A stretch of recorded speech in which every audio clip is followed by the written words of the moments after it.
What's up, YouTube? Capital G here. Got some Kaiju Toon Cheese duels for you guys to check out. Some of you guys might remember the last time I had this deck on my channel, or a deck very similar to it. It's really interesting because this is a deck that's not affected by Master Rule 4. It's completely a cheese deck. In fact, you don't actually normal summon in this deck at all. You use things like Kaijus to be used against your opponent. You snatch steal your opponent's monsters on the regular. You also use Grinder Golem in this deck, and you don't really run the conventional tunes in this deck, which is quite interesting. However, this is a deck that does a ton of damage in a single turn. It's one of those decks that can easily one-shot you because you have ways of attacking multiple times with big monsters, and he runs some other cheese equip cards that make it so that when he does attack, he actually does more damage. And you're going to see a couple of those, or a couple of duels that kind of showcase what this deck's win condition is. So I believe the tune deck is going second, which that's really what you want to do. You want to go second because you're not normal summoning anything in this deck, so why even go first? You might as well get that extra card. A lot of times, as I said earlier, you take your opponent's monsters, another reason to go second. So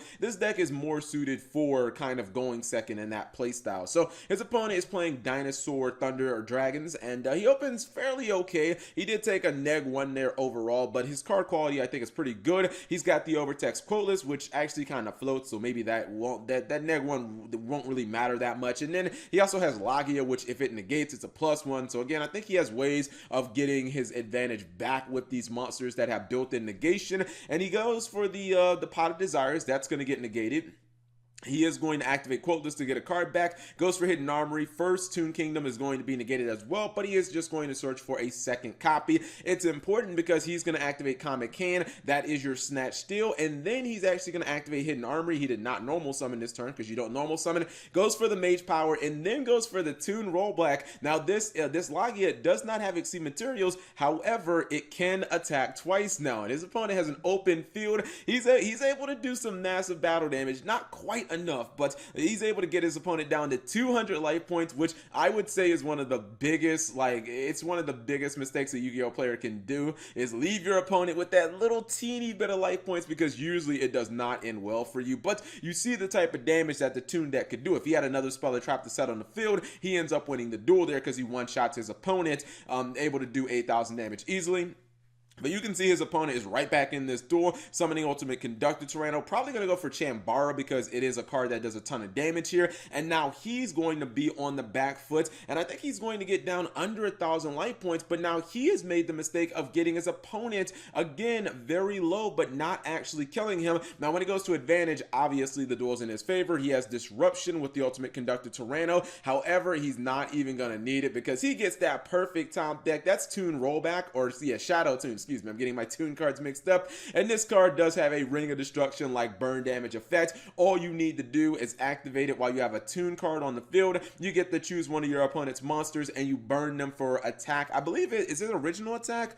Nope, it's just actually the current attack. So it even works if your opponent's monsters are boosted up. And that is victory number 1 for Toons. But if you play this deck, these are the type of cheese duels like you're gonna have to win, or these are the type of ways you have to win duels. You're not gonna outgrind anyone with this deck, because that's not what it's meant to do. Second duel is actually a tag, although the life points are met. I mean, you're supposed to play tags with 16,000, and you'll see why you don't play tag duels with 8,000 life points. Dragunity, because of some of the new cards that they've gotten. I had a duel that I just actually commentated, and you're seeing some of the good plays that Dragunity can do. I believe this one is going to be double Crystal Wing Synchro Dragon. Does summon Zephyros the Elite back from the graveyard at the cost of 400 life points using the new Dragunity cards. And yeah, this should be a double copy or double Crystal Wing Synchro Dragon. It's a pretty strong board, but the Toon deck is really good at going second and breaking up boards like this. If he would have had Spell and Trap negation, I think he would have been better, because Pot of Desires goes off this time. He opens with a Kaiju. He then is going to go for his Toon Kingdom and activates that Comet Can. Now, this is interesting. I did not know that this was going to resolve like this. He changed Needle Fiber as Chain Link 2, and TG Wonder Magician comes out and activates her effect. But at that point, Crystal Wing is already on his side of the field, and he's able to negate the effect. I was like, wait, what? How did that even work?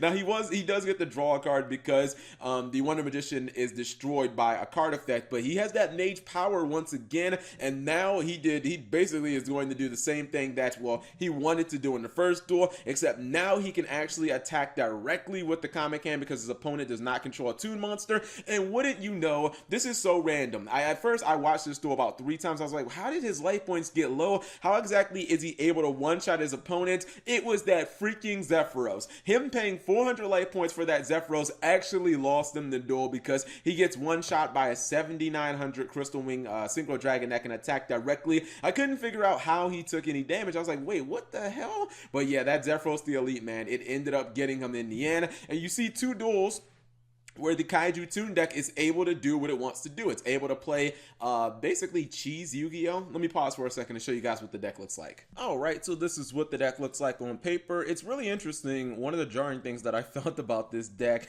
or that I noticed, is that he's only running 1 copy of Desires, but the rest of this monster lineup looks incredibly standard. You're going to run a ton of Kaijus in this deck, and again, there are not going to be any actual Toon monsters because you're not really using the normal summon. You're using your, I guess in lieu of using your normal summon, you are using Grinder Golem, you are using Hidden Armory, or as I usually call it, Arms Hole. That's the OCG name, and that's so that you can grab like Mage Power, so that you can also grab Comic Can. You can grab either one of those cards. They're both, just kind of cards you can use for cheese purposes. I do think that this deck is going to benefit greatly from Pot of Indulgence because you won't have to worry about messing up your main deck at that point. Obviously, the entire extra, like, you're not going into any of these cards. These are just cards to be used for Winter Cherries, which I actually think, and in situations like this when you're playing a cheese deck, I kind of feel like Winter Cherries is starting to be one of the more valuable of the hand traps, because think about it, even if your opponent does make, or if your opponent goes for plays, I think just having a Winter Cherries is generally better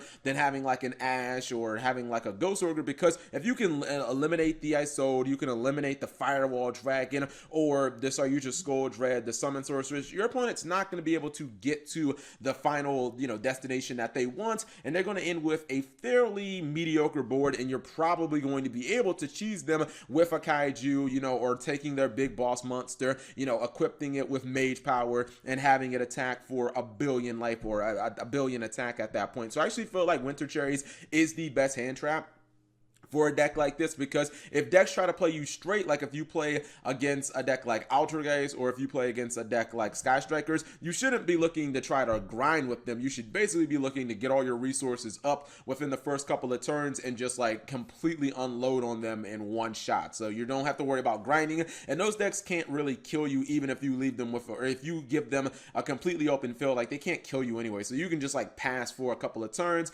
They probably won't be able to do all that much, and then you can just try to game them in one big turn. So yeah, just an interesting build.